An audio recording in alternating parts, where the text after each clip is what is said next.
ज्याचे भाग्य चांगलं असेल त्याला आमच्या नामाचा छंद लागेल आणि त्याच्या मुखात सतत नाम जप असेल.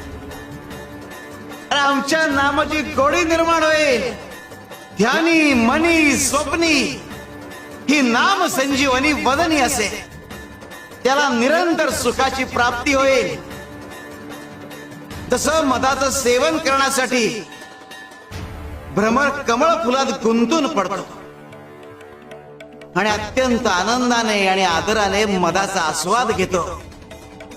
आमच्या भक्ताचे मन आमच्या नामाचे ध्यान लागून उच्च पातळीवर स्थिर होते. मन नामात एकाग्र होईल. त्याची चंचलता नाहीशी होईल आणि त्याचे उन्मन होईल. अरे नामस्मरण हेच प्रपंच व परमार्थ साधनाचे साधन आहे. शिवाय शंकर.